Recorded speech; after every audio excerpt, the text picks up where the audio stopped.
Assalamualaikum, selamat sejahtera semua. Hari ni kita nak belajar masakan gluten free lagi, kaya bol pula ya. Okey.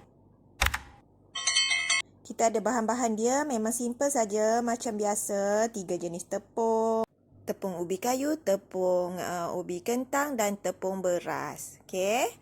Air, minyak, sedikit minyak, telur dan ada jam nenas. Kak tak guna kaya tau. Kalau nak guna kaya boleh. Tapi ini memang resipi untuk kaya bol. Jadi ada baking powder dan garam. Itu sahaja bahan-bahan dia.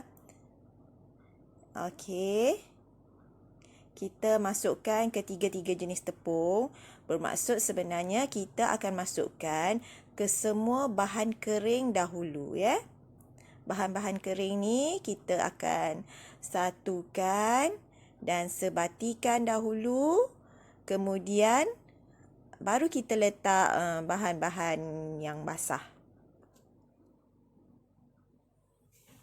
Okey, macam jam, kita tak kalau ikut sukalah nak letak yang jam apa pun sebagai inti, tapi biar dia pekat ya, jam yang kental macam tu. Sekarang kita masukkan garam, sedikit garam untuk bagi rasa lemak-lemak lah kan. Bangkitkan rasa lemak. Okey. Baking powder untuk lembut dan gebukan kita punya kuih. Jadi kuih kita ni tahan lama, dia tak akan keras. Biasanya kalau gluten free kuih dia akan keras kan. Yang ini memang tak keras. Dalam dia memang lembut-lembut je macam tu. Okey.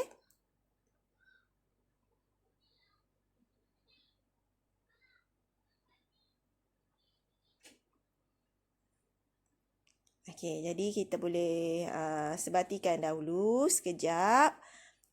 Tak kisahlah nak kacau dengan apa pun. Sebatikan sedikit sahaja.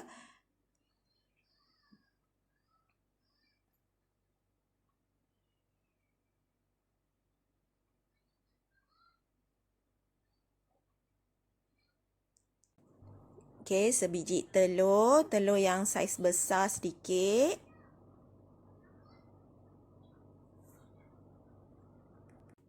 Masukkan minyak.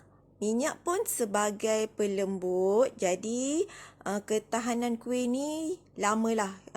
Sampai malam pun masih lembut lagi. Okey. Masukkan air sedikit demi sedikit. Jangan masukkan ke semua sekali sebab nanti macam biasa tepung akan mudah untuk berketul. Jadi bila berketul kita nak kena tapis. Dah tak cantik kan, macam ambil masa sikit. Perkakas pun guna banyak, nak kena basuh banyak. So kita guna cara dia memang letakkan air sedikit-sedikit. Bila dia dah betul-betul sebati air dengan tepung, baru kita masukkan ke semua tepung.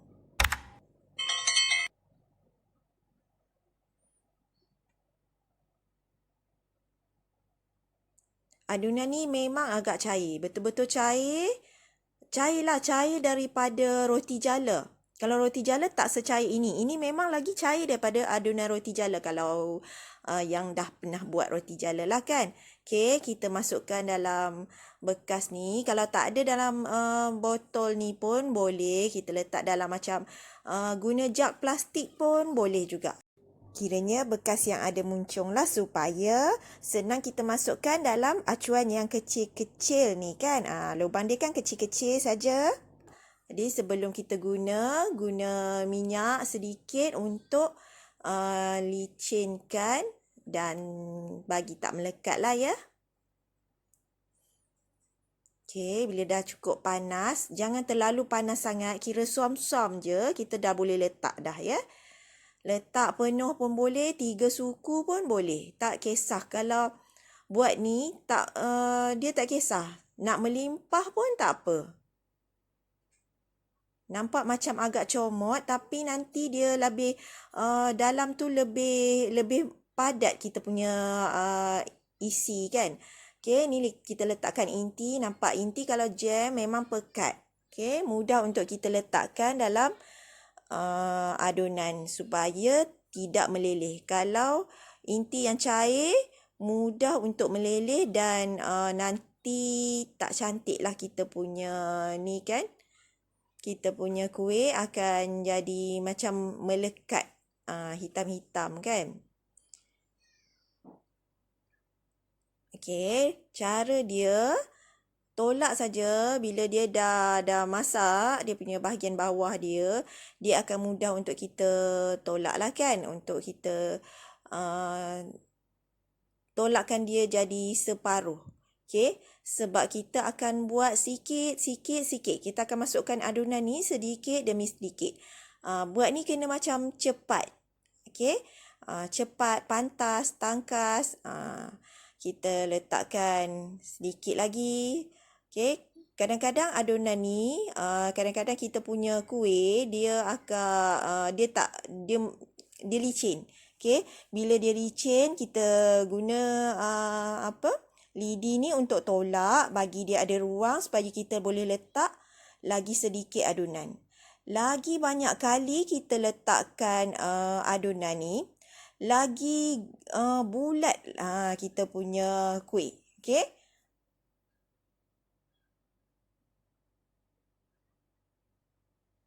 Kalau kita nak lagi bulat, kita penuhkan betul-betul cukup dalam adunan tu, dalam kita punya ruang acuan ini. Okey?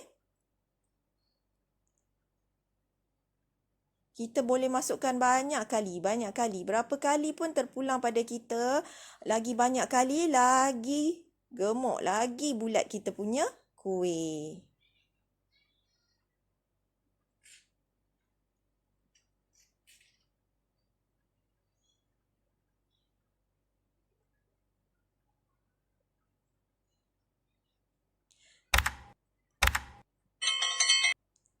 Tapi biasanya untuk kaya ball ni, kita tak adalah buat macam betul-betul bulat. Sebab adunan ni, kita boleh juga buat untuk takoyaki, kuih cara pun boleh. Okey? Kalau macam takoyaki tu, memang kita boleh buat lagi banyak lah. Lagi banyak kali kita letak adunan ni dalam acuan kita. Supaya kita punya takoyaki tu lebih gemuk, lebih bulat. Lagi banyak isi, lagi sedap kan? Lagi puaslah kita makan. Okey, tapi yang kaya ball ni dalam 4 ke 5 kali saja akak masukkan adunan untuk bagi dia jadi betul-betul bulat. Okey. Ini ni kita kena rajin praktis sikit lah kan.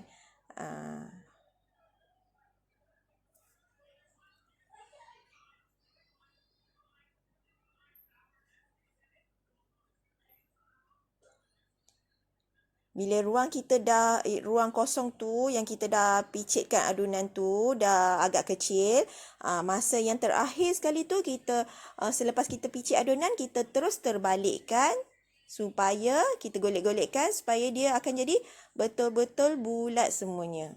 Tak ada ruang-ruang kosong, rongga-rongga bulat di dalam tu. Maksudnya tak ada ruang yang kosong. Jadi dia cantiklah, elok, bulat, sebati betul. Okey?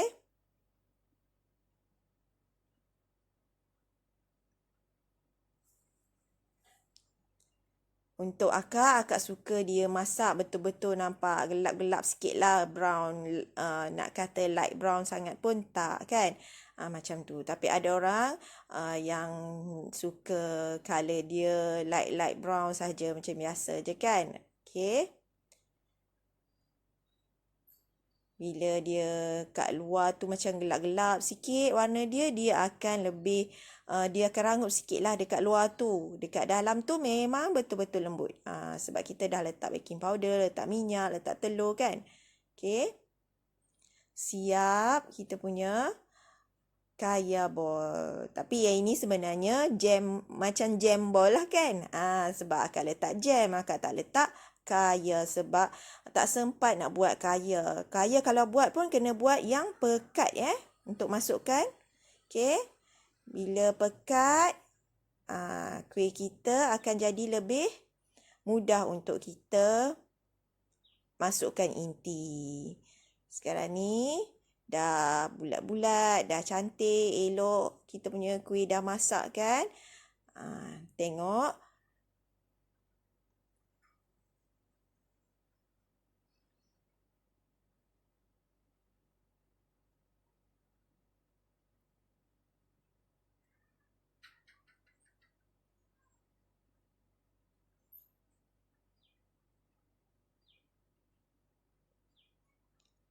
Okey, nampak. Dalam tu memang lembut. Luar ni rangup bila panas lah. Bila dah sejuk, dah tak berapa nak rangup lah. Dia memang jenis yang gebu. Lembut, gebu, sedap saja. Lagi banyak kita letak inti lagi sedap lah. Sebab tu inti tu kena pekat. Kalau inti tu cair, dia akan meleleh nanti. Sebab yang ini acuan dia bukan acuan bulat betul kan? Acuan dia acuan separuh bulatan. Sebab tu inti mesti pekat.